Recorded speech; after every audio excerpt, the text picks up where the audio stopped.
Hello, നമസ്കാരം. Elite expertise YouTube ചാനലിലെ പുതിയൊരു വീഡിയോയിലേക്ക് എല്ലാവർക്കും സ്വാഗതം. ഞാൻ ബെറിൽ സ്വീറ്റി മാത്യൂസ്, എലൈറ്റ് എക്സ്പെർട്ടീസിന്റെ സ്റ്റുഡന്റ് ആണ്. എന്റെ സ്വദേശം പത്തനംതിട്ടയാണ്. ഞാൻ ഫാംഡി പഠിച്ചിട്ട് ഇപ്പോൾ മസ്കറ്റില് ഫാർമസിസ്റ്റ് ആയിട്ട് ജോലി ചെയ്യുന്നു. എലൈറ്റ് എക്സ്പെർട്ടീസ് ക്യാപ്സ് എക്സാമിന് വേണ്ടിയിട്ട് തയ്യാറെടുപ്പിക്കുന്ന ഒരു ഓൺലൈൻ പ്ലാറ്റ്ഫോമാണ്. Knowledge assessment of pharmaceutical sciences, അതായത് KAPS exam Australian pharmacy council നടത്തുന്ന ഒരു യോഗ്യത പരീക്ഷയാണ്. ഓസ്ട്രേലിയയിൽ ഫാർമസിസ്റ്റ് രജിസ്ട്രേഷന്റെ ആദ്യ ചുവടാണ് ക്യാപ്സ് എക്സാം. ഒരു വിദേശ ഫാർമസിസ്റ്റിന് ഓസ്ട്രേലിയയിൽ പ്രാക്ടീസ് ചെയ്യാൻ സാധിക്കും ക്യാപ്സ് എക്സാം വിജയിച്ചതിന് ശേഷം.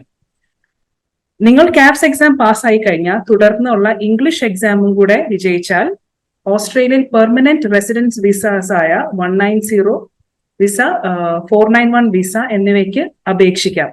നിങ്ങൾക്ക് നിങ്ങളുടെ കുടുംബത്തോടൊപ്പം തന്നെ ഓസ്ട്രേലിയയിലോട്ട് മൈഗ്രേറ്റ് ചെയ്യാനും സാധിക്കും. ഓസ്ട്രേലിയയിൽ ചെന്നതിന് ശേഷം പെയ്ഡ് ഇന്റേൺഷിപ്പ്, തുടർന്ന് intern written exam, oral viva exam എന്നിവ പാസ്സായി കഴിഞ്ഞാൽ നിങ്ങൾ ഫുള്ളി രജിസ്റ്റേർഡ് ഫാർമസിസ്റ്റ് ആവുകയും ഓസ്ട്രേലിയയിൽ നിങ്ങളുടെ കുടുംബത്തോടൊപ്പം സെറ്റിൽ ആവുകയും ചെയ്യാം. ഈ വർഷം ജൂലൈ മാസത്തിൽ നടന്ന ക്യാപ്സ് എക്സാമിന്റെ ഒരു വിജയിയാണ് ഞാൻ. അതും ആദ്യത്തെ അറ്റംപ്റ്റിൽ തന്നെ ജയിച്ചു. ഞങ്ങളുടെ 2 ടീച്ചേഴ്സ് ആയ ആരിഫ് സർ ആൻഡ് ഹാരിക മാം ഓസ്ട്രേലിയയിൽ തന്നെ ജോലി ചെയ്യുന്ന രജിസ്റ്റേർഡ് ക്ലിനിക്കൽ ഫാർമസിസ്റ്റ് ആണ്. ഇവരുടെ മികച്ച പരിശീലനവും പിന്തുണയും വഴിയാണ് ഞാൻ ആദ്യത്തെ അറ്റംപ്റ്റിൽ തന്നെ പാസ്സായത്. അതുപോലെ തന്നെ നിങ്ങൾക്കും ആദ്യത്തെ അറ്റംപ്റ്റിൽ തന്നെ ക്യാപ്സ് എക്സാം പാസ്സാകാവുന്നതാണ്. ഇത്തവണ എലൈറ്റ് എക്സ്പെർട്ടീസ് 90% മുകളിലാണ് വിജയ ശതമാനം ലഭിച്ചത്. എലൈറ്റ് എക്സ്പെർട്ടീസിന്റെ മറ്റ് സേവനങ്ങൾ ക്യാപ്സ് എക്സാം മാത്രമല്ല, തുടർന്ന് ഓസ്ട്രേലിയയിൽ ചെന്നിട്ടുള്ള intern written exam, oral viva exam എന്നിവയ്ക്കും എലൈറ്റ് എക്സ്പെർട്ടീസ് നിങ്ങൾക്ക് അതിന് വേണ്ടിയ പ്രിപ്പറേഷൻ തരുന്നതായിരിക്കും. അപ്പോൾ എൻ്റെ എല്ലാ മലയാളി സുഹൃത്തുക്കൾക്ക് വേണ്ടിയിട്ടാണ് ഞങ്ങൾ ഈ വീഡിയോ ഇപ്പോൾ എടുക്കുന്നത്. എൻ്റെ കൂടെ ഇപ്പോൾ ഉള്ളത് എന്നെ പോലെ തന്നെ ആദ്യത്തെ അറ്റംപ്റ്റിൽ തന്നെ ക്യാപ്സ് എക്സാം പാസ്സായ സുരമ്യ സുജിത്ത് ആണ്. ഹലോ സുരമ്യ ചേച്ചി, കൺഗ്രാറ്റുലേഷൻസ് ആദ്യം തന്നെ. Thank you beryl. എന്ത് തോന്നുന്നു ചേച്ചി ഈ സമയത്ത്? വളരെ സന്തോഷമുണ്ട്. കാരണം ഞാന് ഒരുപാട് വർഷത്തിന് ശേഷമാണ്, ഇപ്പോ ഒരുപാട് വർഷത്തെ ആലോചനയ്ക്ക് ശേഷമാണ് ഇപ്പോ ട്രൈ ചെയ്തത്. അത് ആദ്യത്തെ അറ്റംപ്റ്റിൽ തന്നെ പാസ്സായതിൽ വളരെയധികം സന്തോഷമുണ്ട്. ചേച്ചി സ്വയം ഒന്ന് പരിചയപ്പെടുത്താവോ? ചേച്ചി എവിടെയാ പഠിച്ചതും ഇപ്പോൾ എവിടെയാണ് വർക്ക് ചെയ്യുന്നതൊക്കെ ഒന്ന് പറയാമോ? ഓക്കെ, എന്റെ പേര് സുരമ്യ എന്നാണ്. ഞാന് തിരുവനന്തപുരം സ്വദേശിയാണ്. ഇപ്പോൾ ഒമാനിൽ ഫാർമസിസ്റ്റ് ആയിട്ട് വർക്ക് ചെയ്യുന്നു. 14 വർഷമായി ഇപ്പോ. പിന്നെ അത്ര തന്നെ ഉള്ളൂ. ഓക്കെ, അപ്പൊ എന്തുകൊണ്ടാണ് ചേച്ചി ക്യാപ്സ് എക്സാമിന്റെ തിരഞ്ഞെടുക്കാനുള്ള കാര്യം എന്താണ്? ക്യാപ്സ് തിരഞ്ഞെടുക്കാനുള്ള കാര്യം എന്ന് വെച്ചാല്, പിന്നെ ഇവിടെ നമുക്ക് എന്നായാലും നമ്മൾ ഗൾഫിൽ നമുക്ക് സ്ഥിരമായിട്ട് നമുക്ക് താമസിക്കാൻ പറ്റില്ല. നമ്മൾ എന്നായാലും നമ്മൾ തിരിച്ചു പോകണം. പിന്നെ ഇവിടെ ജനിച്ച് ഇവിടെ വളർന്ന നമ്മുടെ കുട്ടികൾക്ക് ഒരു തിരിച്ചു പോക്കും അവിടെ നാട്ടിലെ രീതികളുമായിട്ട് അഡ്ജസ്റ്റ് ചെയ്യാൻ ചെറിയൊരു ബുദ്ധിമുട്ടുണ്ട്. പിന്നെ പ്രത്യേകിച്ച് നോക്കുകയാണെങ്കിൽ ജോബ് ഓപ്പർച്യൂണിറ്റീസും വളരെ കുറവാണ് നമ്മുടെ നാട്ടിൽ. അപ്പോൾ അത് എല്ലാം വെച്ച് നോക്കുമ്പോൾ എന്തുകൊണ്ടും നമ്മൾ മൈഗ്രേറ്റ് ചെയ്യുന്നതാണ് ഉചിതം എന്ന് വിചാരിച്ചുകൊണ്ട് തന്നെയാണ് അങ്ങനെ ഒരു തീരുമാനം എടുത്തത്. അങ്ങനെയാണ് എലൈറ്റ് എക്സ്പെർട്ടീസിലോട്ട് വന്നത് അല്ലേ? അതെ, എലൈറ്റ് എക്സ്പെർട്ടീസിലോട്ട് വന്നത് ഞാൻ സാറിന്റെയും മാമിന്റെയും യൂട്യൂബ് വീഡിയോസ് എല്ലാം കണ്ട് ഓക്കെ നമുക്ക് അത് എഴുതിയെടുക്കാൻ പറ്റും എന്നുള്ള ഒരു ചെറിയൊരു വിശ്വാസം, വലിയ വിശ്വാസമല്ല, ചെറിയൊരു വിശ്വാസം കൊണ്ട് ജോയിൻ ചെയ്തു. പക്ഷെ ഒന്നാമത്തെ കാര്യം എന്ന് വെച്ചാൽ എനിക്ക് 20 വർഷത്തെ സ്റ്റഡി ഗ്യാപ്പ് ഉണ്ട്. ഞാൻ 2003 പാസ്സായ ഒരാളാണ്. അപ്പൊ എനിക്ക് 20 വർഷത്തെ സ്റ്റഡി ഗ്യാപ്പ് ഉണ്ട്. അപ്പോ അത്രയും വർഷത്തെ സ്റ്റഡി ഗ്യാപ്പ് ഉള്ളത് കൊണ്ട് തന്നെ നമുക്ക് ചിന്തിക്കാവുന്നുള്ളതേ ഉള്ളൂ എത്രത്തോളം ബുദ്ധിമുട്ടായിരിക്കും പിന്നെയും നമ്മൾ ആ പഴയ നമ്മൾ പഠിച്ചു മറന്നതെല്ലാം നമ്മൾ പിന്നെയും പോയി ഡീപ്പായിട്ട് നമ്മൾ പഠിക്കണം. അതെ ഇത് ഡീപ്പ് കൺസെപ്റ്റ്സ് ആവശ്യമാണ്. ഇത് നമ്മൾ ക്യാപ്സ് പാസ്സാകണമെങ്കിൽ നമ്മൾ ഒരു ജസ്റ്റ് പാസ് മാർക്കിന് വേണ്ടി നമ്മൾ പഠിക്കുന്ന പോലെ അല്ല. ശരിക്കും നമ്മൾ ഒരു 100% നമ്മുടെ കയ്യിൽ നിന്ന് കൊടുത്താൽ മാത്രമേ നമുക്ക് ഒരു 50% ആണല്ലോ പാസ് മാർക്ക് എന്ന് പറയുന്നത്. അതെ, ഓരോ ടോപ്പിക്കിനും 50% വേണമല്ലോ. അപ്പൊ നമ്മൾ 100% നമ്മൾ കൊടുത്താൽ മാത്രമേ നമുക്ക് 50% നമുക്ക് കിട്ടുള്ളൂ. അങ്ങനെയാണ്. കാരണം എക്സാം എന്ന് പറയുന്നത് അത്രയും എളുപ്പമായ ഒരു എക്സാം അല്ല ഇത്. വളരെയധികം നമ്മൾ ഹാർഡ് വർക്ക് ചെയ്താൽ മാത്രമേ നമുക്ക് ഇതിനെ വിജയം നേടിയെടുക്കാൻ സാധിക്കുള്ളൂ. അതെ അതെ അതെ. ചേച്ചി അപ്പൊ എത്ര നാളെടുത്തു? അതെ അതെ, നമ്മുടെ ഹാർഡ് വർക്കാണ് ശരിക്കും ഇതില് നമ്മൾ ചെയ്യേണ്ടത്. അതെ. എത്ര നാളെടുത്തു? ടൈമിങ് എന്നാ ചേച്ചി ജോയിൻ ചെയ്തതും എത്ര സമയം എടുത്തു എന്നും പറയാമോ?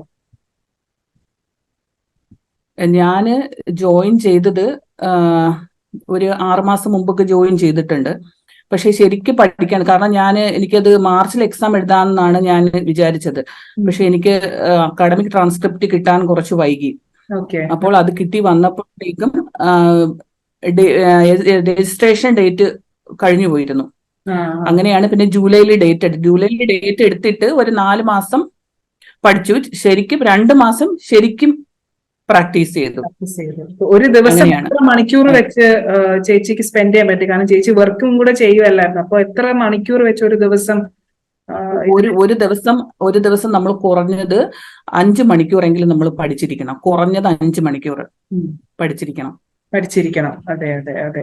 അപ്പൊ ചേച്ചി എന്ത്, കാരണം നമ്മൾ ഇത് പറഞ്ഞു ഈ സിലബസ് എന്ന് പറയുന്നത് ഒരു ഹൈലി വോളറ്റൈൽ സബ്ജക്റ്റ് ആണ്. അത് നമ്മുടെ സാർ എപ്പോഴും ക്ലാസ്സിൽ റിപ്പീറ്റ് ചെയ്ത് പറഞ്ഞുകൊണ്ടിരിക്കുന്ന കാര്യമാണ്. കാരണം നമ്മൾ ഇന്ന് പഠിക്കുന്നത് നാളെ നോക്കിയാൽ നമുക്ക് ഓർമ്മ കാണില്ല. അപ്പോൾ അത് നമ്മൾ ശരിക്കും ഒരുപാട് റിവിഷൻസ് നമ്മൾ നടത്തണം. പിന്നെ നമ്മുടെ ക്ലാസ്സസ് റെക്കോർഡിങ്സ് അവൈലബിൾ ആണല്ലോ നമുക്ക്. അപ്പൊ നമുക്ക് അതും എനിക്ക് ഒരുപാട് ഉപകാരപ്പെട്ടു. കാരണം നമുക്ക് ഏത് സമയം വേണമെങ്കിലും നമുക്ക് റെക്കോർഡിങ്സ് എടുത്ത് നമുക്ക് ഡൗട്ടുള്ള ഭാഗം നമുക്ക് റിപ്പീറ്റ് ചെയ്ത് കേൾക്കാവുന്നതാണ്. എനിക്ക് നമ്മൾ രണ്ടുപേരും ആ കാര്യത്തിനകത്ത് ഉണ്ടായിരുന്നു. നമുക്ക് രണ്ടുപേർക്ക് ഒരിക്കലും ലൈവ് ക്ലാസ്സസ് അങ്ങനെ അറ്റൻഡ് ചെയ്യാനേ പറ്റിയിട്ടില്ല. കൂടുതൽ അതെ ഞാൻ ഇതുവരെ ഒരു ക്ലാസ് പോലും അറ്റൻഡ് ചെയ്തിട്ടില്ല. ഒരു ക്ലാസ് പോലും ചെയ്തിട്ടില്ല. കാരണം എനിക്ക് അതിന് പറ്റാത്തത് കൊണ്ടാണ്. ഒരു വീക്കിലി ഒരു ഓഫ് കിട്ടിയാലും നമ്മൾ അന്നത്തെ ക്ലാസ് നമ്മൾ അറ്റൻഡ് ചെയ്തിട്ട് കാര്യമല്ല. കാരണം തലേന്നത്തെ ക്ലാസ് കംപ്ലീറ്റ് ചെയ്താൽ മതി, അല്ലെങ്കിൽ പിന്നെ നമുക്ക് ഒരു കണ്ടിന്യൂഷൻ കിട്ടത്തില്ല. അപ്പൊ അതുകൊണ്ട് ഞാൻ ഇപ്പോ പെൻഡിങ് ആയിട്ടുള്ളതെല്ലാം നമുക്ക് ഓഫ് കിട്ടുന്ന ദിവസമാണ് അത് തീർക്കുന്നത്. അപ്പൊ അതുകൊണ്ട് ഒരിക്കലും ലൈവ് ക്ലാസ് അറ്റൻഡ് ചെയ്യാൻ പറ്റിയിട്ടില്ല. അപ്പോൾ റെക്കോർഡിങ്സ് എനിക്ക് ഒരുപാട് എനിക്ക് ഉപകാരപ്പെട്ടു. അതെ അതെ. ചേച്ചി അപ്പൊ എന്ത് മെത്തേഡ്സും എന്ത് സ്ട്രാറ്റജി ഒക്കെയാണ് യൂസ് ചെയ്തത് ഇതിന് പ്രിപ്പയർ ചെയ്യുന്ന സമയത്തൊക്കെ? എന്തെങ്കിലും ടെക്നിക്സോ അങ്ങനെ എന്തെങ്കിലും ഉണ്ടായിരുന്നോ? അത് പ്രിപ്പയർ ചെയ്യുന്ന ക്ലാസ് സാറിന്റെയും മാമിന്റെയും ക്ലാസ് എന്ന് പറയുന്നത് വളരെ ഡീപ്പർ കൺസെപ്റ്റ്സ് ആണ് അവർ നമുക്ക് തരുന്നത്. സാറാണെങ്കിലും ഡയഗ്രാം വെച്ചാണ് ഡീപ്പറായിട്ടാണ് പഠിപ്പിക്കുന്നത്. നല്ല ഡീപ്പായിട്ടാണ് പോകുന്നത്, അതറിയാലോ. പിന്നെ മാം രണ്ടുപേർക്കും അവരുടേതായ രീതിയിലുള്ള ടീച്ചിങ് സ്റ്റൈലാണുള്ളത്. ഇപ്പൊ സാറിനാണെങ്കിലും നല്ല ഡീപ്പറായിട്ട് പോയിട്ടാണ് ഇത് ചെയ്യുന്നത്. പിന്നെ അത് റിപ്പീറ്റ് ചെയ്ത് വരുന്നുണ്ട്. മാമിന്റെ ക്ലാസ് ആണെങ്കിലും നമുക്ക് അത് ഒരു സ്റ്റാർട്ടിങ്ങിൽ നമുക്ക് ഒരു പോർഷൻ തുടങ്ങിയാൽ ഒരു എക്സാമ്പിൾ ഇപ്പോ ബയോഫാർമസ്യൂട്ടിക്സ് തന്നെ ഇപ്പൊ സ്റ്റാർട്ടിങ് തൊട്ട് എൻഡ് വരെ മാം അത് റിപ്പീറ്റ് ചെയ്തുകൊണ്ടിരിക്കും. ഒരു ക്ലാസ് തുടങ്ങുമ്പോൾ അത് പ്രീവിയസ് ക്ലാസിന്റെ സമ്മറി വെച്ചിട്ടാണ് ക്ലാസ്, പിന്നെ എൻഡ് ചെയ്യുമ്പോൾ ആ ക്ലാസിന്റെ അപ്പോ അങ്ങനെ ആ ഒരു രീതി നമുക്ക് ഒരുപാട് പ്രയോജനപ്പെട്ടു. ആ ഒരു ടീച്ചിങ് സ്റ്റൈല് നമുക്ക് ഒരുപാട് പ്രയോജനപ്പെട്ടു. പിന്നെ നമ്മൾ ഓൺ നോട്ട്സ് ഉണ്ടാക്കി നമ്മൾ പഠിച്ചാൽ മാത്രമേ പറ്റുള്ളൂ. പിന്നെ എന്റെ സൈഡിൽ നിന്ന് ഞാൻ ചെയ്തതെന്ന് വെച്ചാൽ ഡെയിലി ക്ലാസിഫിക്കേഷൻ ഡെയിലി എഴുതി പഠിക്കുമായിരുന്നു. അപ്പൊ നമുക്ക് ഈ മെഡിസിൻസ് ഒന്നും അത്ര ഓർമ്മയിരിക്കത്തില്ല. അപ്പൊ അതിനുവേണ്ടി നിമോണിക്സ് സ്വന്തമായിട്ട് നിമോണിക്സ് ഉണ്ടാക്കി, പിന്നെ നമ്മൾ അങ്ങോട്ടും ഇങ്ങോട്ടും ഷെയർ ചെയ്തല്ലോ കുറെ നിമോണിക്സ്. പിന്നെ കുറച്ച് സ്റ്റോറി, നമ്മൾ കുറച്ച് സ്റ്റോറി തന്നെ ഉണ്ടാക്കി അങ്ങോട്ടും ഇങ്ങോട്ടും എല്ലാവരും ഷെയർ ചെയ്ത് പഠിച്ചു. അപ്പൊ അതൊക്കെ ഒരുപാട് ഉപകാരപ്പെട്ടു. അതെ അതെ, ഈ അങ്ങനെ ന്യൂമോണിക്സ് അല്ലെങ്കിൽ പിന്നെ ഷോർട്ട് ഫോംസ് കാൽക്കുലേഷൻസ്. പറയുന്ന ഭയങ്കര ഒരു എസെൻഷ്യൽ പാർട്ടായിരുന്നു. നമുക്ക് ക്ലാസിഫിക്കേഷൻ ആണെങ്കിലും പല പല എന്ത് അതെ ഡ്രഗ്സിന്റെ പേരുകളെല്ലാം നമ്മളൊരു കഥയുണ്ടാക്കി നമ്മളത് കറക്റ്റ് നമ്മൾ അതെ അതെ നമ്മുടെ മനസ്സിൽ പിന്നെ അത് ഫ്രഷ് ആയിട്ട് നിന്നു അത്. അതെ അതെ പിന്നെ നമുക്ക് ഈ ഇപ്പൊ ഞാനിപ്പോ വർക്ക് ചെയ്യുന്നത് 14 വർഷമായിട്ട് വർക്ക് ചെയ്യുന്നത്. അപ്പോൾ ഈ 14 വർഷത്തെ ആ ഒരു എക്സ്പീരിയൻസിൽ എനിക്ക് അറിഞ്ഞുകൂടാത്ത പല കാര്യങ്ങളും ഇപ്പോ എനിക്ക് ഒരു പ്രിസ്ക്രിപ്ഷൻ കിട്ടുമ്പോൾ അല്ലെങ്കിൽ ഒരു പേഷ്യന്റ് വരുമ്പോഴും നമുക്ക് ഇതാണ് നമുക്ക് ഇത് കൊടുക്കാം, അല്ലെങ്കിൽ ഇതാണ് ഇന്ററാക്ഷൻ. എസ്പെഷ്യലി നമ്മൾ ആൽക്കഹോളിക് ആയിട്ടുള്ള ആൾക്കാർ വരുമ്പോൾ നമുക്ക് കോൺഫിഡന്റ് ആയിട്ട് പറഞ്ഞു കൊടുക്കാം. അതെ കാരണം നമുക്കറിയാം ഇത് ഇൻഡ്യൂസർ ആണോ ഇൻഹിബിറ്റർ ആണോ, എൻസൈം ഇൻഹിബിറ്റർ ആണോ ഇൻഡ്യൂസർ ആണോ എന്ന് നമുക്ക് നന്നായിട്ട് അറിയാം. യെസ് ഓക്കെ, യെസ്, അത് നമ്മളെല്ലാം മനസ്സിലാക്കിയിരിക്കേണ്ട ഒരു കാര്യമാണത്. അതെ അതെ അതെ അപ്പൊ അതെ. അതിലൊക്കെ ശരിക്കും സാറിന് മാമിന് ഒരുപാട് എത്ര നന്ദി പറഞ്ഞാലും തീരില്ല. കാരണം ഞാന് ബിഫാം ആണ് പഠിച്ചത്. 4 വർഷം പഠിച്ച ആ ഒരു കോഴ്സ് എന്ന് പറയുന്നത് അത് ഒരു 4 മാസം കൊണ്ട് അതിന്റെ നമുക്ക് വേണ്ടിയ നമുക്ക് വേണ്ടിയ കാര്യങ്ങൾ, നമ്മൾ ശരിക്കും അറിഞ്ഞിരിക്കേണ്ട കാര്യങ്ങൾ 4 മാസം കൊണ്ട് നമ്മളെ പഠിപ്പിച്ചു. നമ്മളത് ശരിക്കും നമുക്കത് ഒരുപാട് ഉപയോഗപ്പെട്ടുകൊണ്ടിരിക്കുകയാണ് എനിക്കിപ്പോ. അതെ അത് അതെ ഫ്യൂച്ചറിലും അതെ നമുക്ക് ഒരുപാട് നമുക്കത് ഉപയോഗമുള്ള ഒരു കാര്യമാണത്. അതിൽ ഒരുപാട് ഒരിക്കലും മറക്കത്തില്ല. കുറെ കാര്യങ്ങൾ ശരിക്കും ഒരിക്കലും നമ്മുടെ ലൈഫിൽ മറക്കാൻ പറ്റാത്ത മറക്കത്തില്ല. രീതിക്കാണ് അവർ അതെ നമ്മൾ പ്രാക്ടീസ് ചെയ്തിരിക്കുന്നത്. അതെ, പ്രത്യേകിച്ച് സിമ്പതറ്റിക് പാരാസിമ്പതറ്റിക് എന്ന് പറഞ്ഞാൽ ജസ്റ്റ് ഓക്കെ നമ്മളിത് എന്താണ് ഓക്കെ കോളേജിൽ പഠിച്ചു, പക്ഷെ അതിൻ്റെ അകത്ത് എന്ത് നടക്കുന്നു എന്നുള്ളത് നമുക്ക് അന്ന് അറിയത്തില്ലായിരുന്നു. പക്ഷെ നമ്മുടെ സാറിന്റെ ക്ലാസ് അറ്റൻഡ് ചെയ്യുന്നവർക്ക് ഒരിക്കലും മറക്കത്തില്ല. ആ മറക്കത്തില്ല. ഒരു രീതിക്കാണ് അതെ അതെ ആ ഒരു രീതിക്കാണ് മാമിന്റെ ക്ലാസ്സും അതൊക്കെ ഇരുന്നത്. അപ്പൊ ഇത്തവണത്തെ എക്സാം നമുക്കറിയാം കഴിഞ്ഞ പ്രാവശ്യത്തെ പോലെ ഒന്നും അല്ലായിരുന്നു. കുറെ കൂടെ കോൺസെപ്റ്റ് ബേസ്ഡ് ക്വസ്റ്റ്യൻസ് ആയിരുന്നു കൂടുതൽ ചോദിച്ചിരുന്നതും. ഒത്തിരി ഡെപ്തിലും കോർ ബേസിക്സ് ഒക്കെയാണ് ശരിക്കും ചോദിച്ചത്. പാറ്റേൺ തന്നെ ഡിഫറെന്റ് ആയിരുന്നു. അപ്പൊ എങ്ങനെയാണ് എലൈറ്റ് എക്സ്പെർട്ടീസ് ചേച്ചി ഇതിൽ ഹെൽപ്പ് ചെയ്തതും എങ്ങനെയാണ് ഈ ക്വസ്റ്റ്യൻസിനൊക്കെ നേരിട്ടെന്ന് പറയാമോ? ക്വസ്റ്റ്യൻസ് ഏത് രീതിക്ക് വന്നാലും നമ്മൾ അറ്റൻഡ് ചെയ്യത്തക്ക രീതിയിലാണ് സാറും മാമും നമ്മളെ പ്രാക്ടീസ് ചെയ്ത് വരുന്നത്. അപ്പൊ നമുക്ക് അതൊരു ബുദ്ധിമുട്ടായിട്ട് നമുക്ക് തോന്നില്ല. ഒന്നുകിൽ നമുക്ക് എലിമിനേഷൻ മെത്തേഡ് യൂസ് ചെയ്യാം, അല്ലെങ്കിൽ മിക്കവാറും ഒക്കെ നമുക്ക് ഡയറക്റ്റ് ക്വസ്റ്റ്യൻസും ഉണ്ടായിരുന്നു. പിന്നെ നമ്മൾ ഒരുപാട് തിങ്ക് ചെയ്ത് നമ്മൾ സെലക്ട് ചെയ്യേണ്ട ക്വസ്റ്റ്യൻസും ഉണ്ടായിരുന്നു. അതെ അതെ, അതൊരു വലിയൊരു ബുദ്ധിമുട്ടായിട്ട് നമുക്ക് തോന്നില്ല. ഓക്കെ ചേച്ചി. അപ്പം എത്രമാത്രം ചേച്ചി എലൈറ്റ് എക്സ്പെർട്ടീസിനെ റെക്കമെൻഡ് ചെയ്യും ക്യാപ്സ് എക്സാം പ്രിപ്പറേഷന് വേണ്ടിയിട്ട്? നമ്മൾ 101% ഞാൻ മാത്രമല്ല ആ ക്ലാസ് അറ്റൻഡ് ചെയ്ത എല്ലാവരും റെക്കമെൻഡ് ചെയ്യും. കാരണം നമുക്ക് അങ്ങനെയാണ് നമ്മുടെ കൂടെ അവര് അത്രയും സപ്പോർട്ടീവായിട്ട്, അത്രയും നല്ല ടീച്ചേഴ്സ്.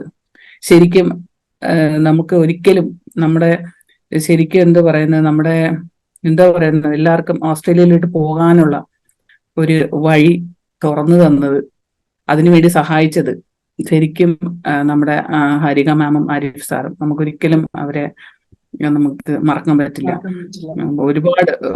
ഒരുപാട് എന്താണ് അനുഗ്രഹങ്ങളും എല്ലാം ഉണ്ടാവട്ടെ എന്ന് ആശംസിക്കുന്നു മാമിനും സാറിനും.